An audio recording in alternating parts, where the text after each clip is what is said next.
The sky over Picardy did not weep rain, it wept iron. In the year of our Lord 1346, the fields of Crécy and Ponthieu became the altar upon which the old world was butchered.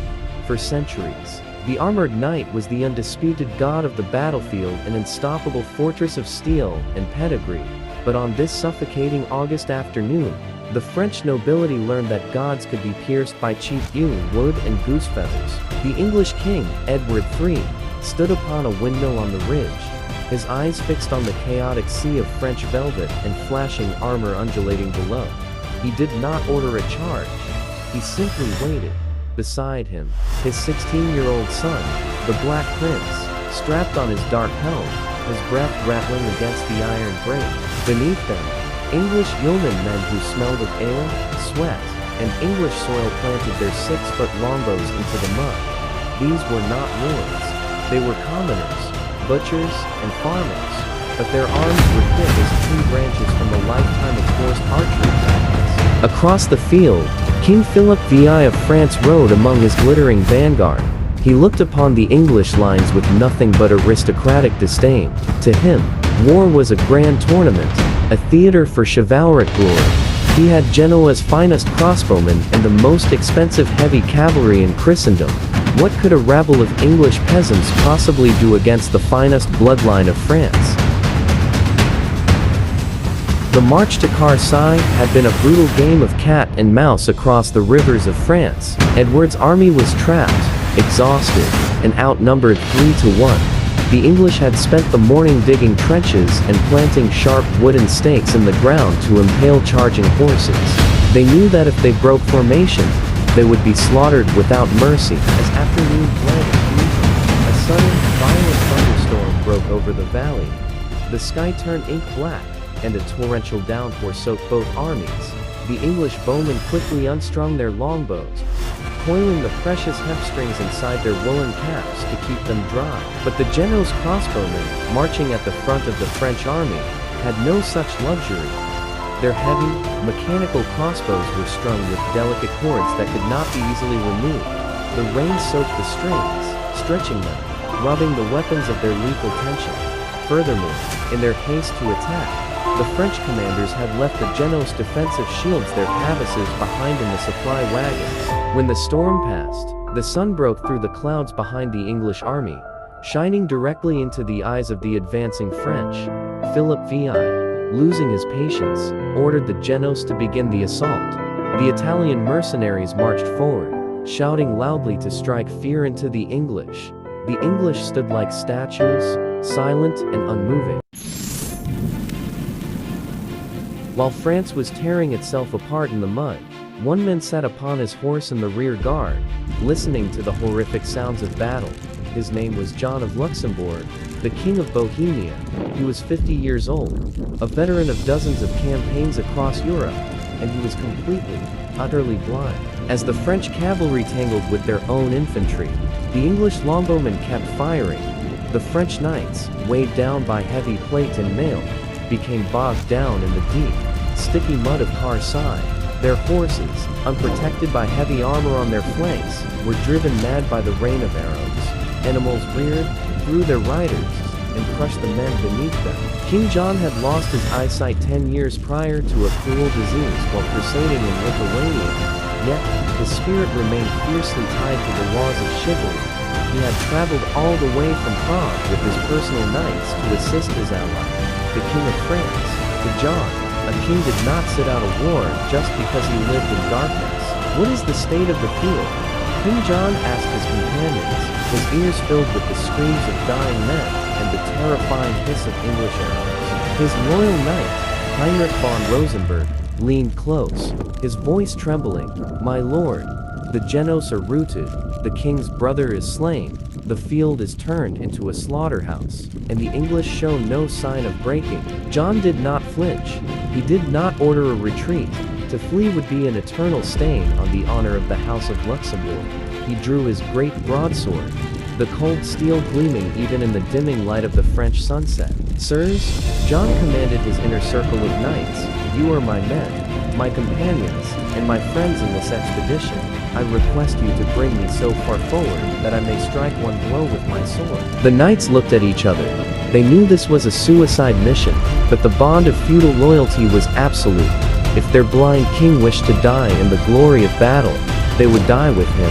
Heinrich von Rosenberg stepped forward with leather straps to ensure they were not separated in the chaotic darkness of the melee. The knights tied their horses' reins together, linking their fates to their blind monarch. With their horses tethered together, a wall of flesh and iron, the Bohemian vanguard charged down the hill. They bypassed the fleeing French infantry and plunged straight into the thickest part of the English line, right where the Black Prince's banner was flying. They rode blindly through a storm of arrows. The bodkin points punched through their shields, but their momentum carried them forward. They smashed into the English men-at-arms with a horrific grinding of steel against steel. King John swung his sword wildly, striking out at the voices, the grunts, and the clanging of armor that surrounded him in his dark world. For a brief, terrifying moment, the Bohemian charge threatened to overwhelm the young Black Prince. A French knight managed to knock the prince to his knees, and the royal standard was nearly captured. The prince's tutor stood over his fallen body, frantically waving a sword to protect the heir to the English throne. A messenger ran up the hill to King Edward's windmill, gasping for breath. "Sire, the prince is heavily beset. Send reinforcements, or the boy will fall." Edward III did not panic. He looked down at the swirling dark mass of the battle. "Is my son dead or unhorsed?" he asked calmly. "No, sire, but he is in sore danger."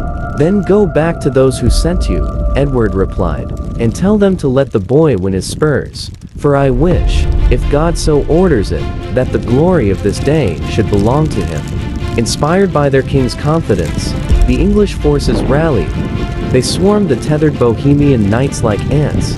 The very tactic that kept the knights together now became their death sentence. Because their horses were tied, they could not maneuver or retreat. They were surrounded, pulled from their saddles, and dispatched with dagger thrusts through the gaps in their armor. King John fought until his horse was killed beneath him, even on the ground, bleeding from multiple wounds. He refused to surrender. He died in the dark mud of France, surrounded by the corpses of his most loyal friends, all still tied together by their reins. Chapter 5: The Aftermath and the Birth of a Legend. The Battle of Crécy ended in a total, humiliating defeat for the French. King Philip VI fled the field with only a handful of knights, leaving the flower of French chivalry to rot in the sun. Over 1,500 French lords and knights lay dead, along with tens of thousands of common soldiers. The English had lost less than 300 men. The next morning, the English walked through the silent, bloody field to count the dead and identify the bodies of noblemen. The Black Prince, exhausted and bruised, came upon the bodies of the King of Bohemia and his tethered knights. The prince was deeply moved by the story of the blind king who had chosen death over dishonor. He knelt in the mud beside the fallen monarch. John's helmet was adorned with 3 large ostrich feathers, and his shield bore the motto, Ich dien German for, serve. In an act of supreme respect that would echo down through centuries of British history, the Black Prince took the 3 ostrich feathers from the dead king's helmet and adopted the motto, Ich dien, as his own personal crest. To this very day, the Prince of Wales uses the exact same badge and motto, a perpetual monument to a blind enemy who refused to surrender. Chapter 6: The Long Shadow of Crécy. The consequences of Crécy radiated far beyond the borders of France. It signaled the beginning of the end for the feudal system. For centuries, the wealthy elite believed that money and high birth bought safety and dominance on the battlefield. Crécy proved that a disciplined army of commoners could annihilate an army of kings. The Black Prince would go on to terrorize France for another 2 decades, using the same brutal longbow tactics to win an even greater victory at Poitiers, where he captured the French king himself. The ghost of King John of Bohemia seemed to ride with him, a symbol of the uncompromising violence of the age. Back in Bohemia, the death of King John brought his brilliant son, Charles IV, to the throne. Charles did not inherit his father's reckless desire for battlefield glory. Instead, he used intellect and diplomacy to transform Prague into the cultural and political capital of the Holy Roman Empire. Yet, the memory of that fateful evening in August remains sacred.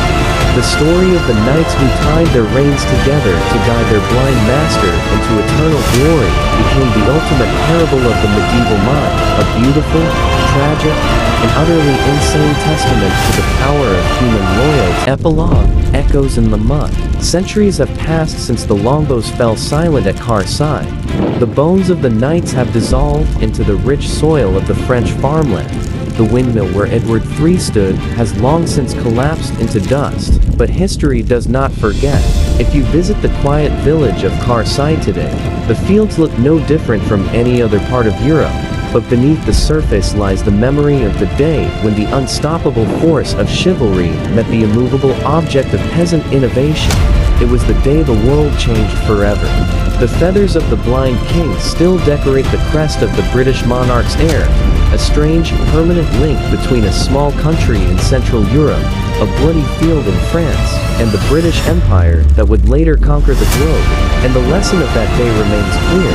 No matter how powerful, how rich, or how heavily armored you are, the world belongs to those who adapt, those who look forward, and those who are willing to change the rules of the game. For John of Bohemia, the darkness of his eyes was nothing compared to the clarity of his arm. He could not see the battlefield, but he saw his duty perfectly. He chose to die on his feet, sword in hand, rather than live in a world where his royal word meant nothing. And so, the blind king rode into the night, leaving behind a legacy that would outlive the kingdoms of his peers. A story whispered by campfires for generations, the story of the day iron rained from the heavens, and a blind man showed the world how to see.